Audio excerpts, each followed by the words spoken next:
Let me tell you something: the day you see your enemy fall is never as clean or as triumphant as you dreamed, but damn if it isn't satisfying.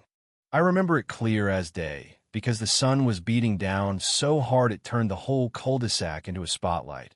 And there she was, sunglasses gleaming, pink thermos in hand, barking at everyone in sight like she was running a Broadway rehearsal, and we were just the props. You know, the type: nails so shiny you could use them as mirrors, a clipboard practically glued to her palm, walking around like she owned not just the block but maybe the entire zip code. She jabbed her finger French manicure, of course, left, right, and then straight through my property line, giving orders about her sunset view, like the rest of us were just squatters. What she didn't know was that the earth under her $6 million castle belonged to me, not by rumor, not by mistake, but on paper, black and white, stamped and signed. And let me tell you, after what she pulled last year, every damn inch of it was personal. See, it wasn't always like this. A year ago, my old barn stood right where that palace now casts its shadow. And when it burned, well, I'll never forget how she stood across the street with her arms crossed, calling it an eyesore, celebrating like she'd just won the lottery. Next thing I knew, she's at the HOA meeting, making speeches about revitalizing the community, petitioning to take my land for their next luxury project. They try to say, since there wasn't a building left, the lot belonged to the HOA now, like that's how property works. I could have left. I almost did. But you know what? Sometimes, spite is a pretty good reason to stick around. So while she was cutting deals and gathering investors promising the world, branding this project as her personal legacy, I was busy making quiet moves. Bought back my land title through a little shell company, right before her contractors rolled in. Didn't say a word. Just watched for my lawn chair, letting her spend, letting her build. She didn't bother with permits, figured HOA signatures were all she'd need. She made herself the queen of the cul-de-sac, right up until the day of her grand opening. It was like a scene out of some soap opera. White tents, champagne flutes clinking, the local news crew circling, and her name in gold on a big banner: Miller Villa Estates, future of luxury, blah, blah, blah. I showed up in my work boots and flannel, the way she hated most, and started across the grass. She spotted me halfway, squinted like she was seeing a stray dog in her garden, and snapped, "You need to leave. This is a private HOA function." Didn't bother answering. Just kept walking, slow and steady, right up to that stupid banner. I pulled out the folded document from my pocket and held it out, all casual. She wouldn't even touch it at first. When she did, her eyes flickered annoyance, then confusion, then fear. I told her, "Go ahead, read it out loud for your friends." She tried, voice cracking, but the words wouldn't come. One of the board members snatched the paper, scanned it, and looked at me. "You're the owner of Horizon Holdings, LLC?" I nodded. Bought the property back in February. Every inch of it. Quiet title. All legal. You could have heard a pin drop. She staggered back, sputtering about how this was HOA land, how you can't just— But I cut her off, said, "You built your dream home on my dirt. The cameras were on us now, yeah. That happened, and for once, she didn't have a script." That's when I turned to the reporter and said, "And I'm officially pressing charges for trespassing, illegal construction, and property theft.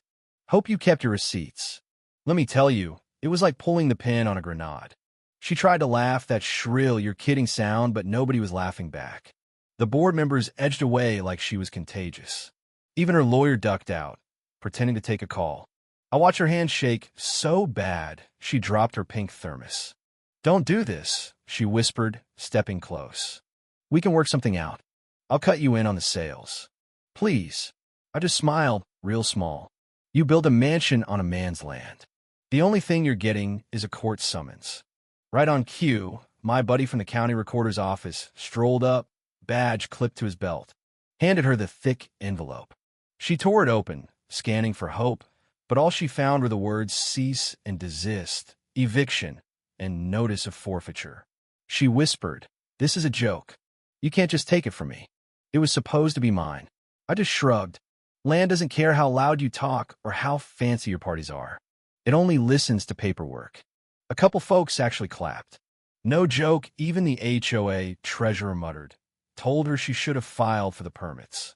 But the real kicker came from the driveway. Black SUV, woman in a ranger's uniform, tan slacks, broad hat walking up with authority that you could feel in your bones. "Karen Miller," she said, "you're under investigation for illegal development on federally surveyed land. This villa cuts across a protected waterway easement. You're liable." Karen went white. She looked at me like maybe I'd call it off. But I just walked back to my chair, took a long sip of tea, and watched as the dream she stole from me twisted into her own personal nightmare. She started shouting first at the ranger, then the camera crews, then the board. "This is a setup. I demand a vote. I'm the HOA president." But the show was over. Neighbors were filming, whispering, keeping their distance like the mess might spread. The ranger radioed for backup, calm as could be. Karen was waving her arms, shrieking about lawsuits and betrayal. Then came the last act. Her investors showed up, 3 of them, suits and grim faces. The one in the blue tie walked straight up to her and said, "Karen, you told us the land was clear. You said you owned it outright." She tried to bluff, said she'd fix it, just a technicality, but he shook his head. "We just lost $6 million. You told us the HOA had authority." "That wasn't true, was it?" Second investor turned to me, asked if I'd be willing to sell. Karen nearly choked. "You can't. This is my project." And that's when I pulled out the final card, a flash drive with drone footage. Every phase of construction, every dig, every trespass, time-stamped and legal, already sent to the sheriff's office. I told her, "You're not just losing this house, you're about to lose everything. Investors, reputation, maybe even your freedom." The ranger stepped in, tapping her gently on the arm. "Ma'am, you need to come with me." Karen's voice, for the first time, just crumbled. "Are you arresting me?" "Not yet," the ranger said, "but you are being detained for questioning. And I'd suggest you stop yelling in front of the cameras." And with that, Karen Miller, queen of the HOA, destroyer of barns, mistress of paperwork shortcuts, was led away in front of a dozen phones and twice as many gossips.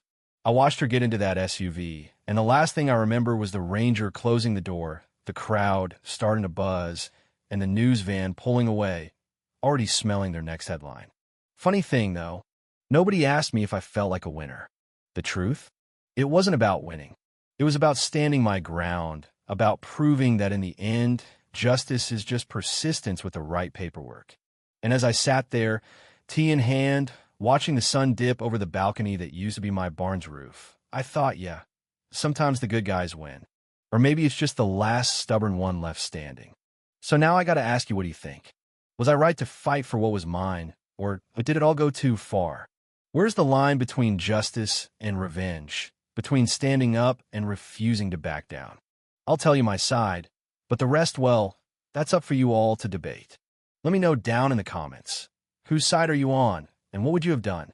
Because around here, every story has a little more to it than meets the eye.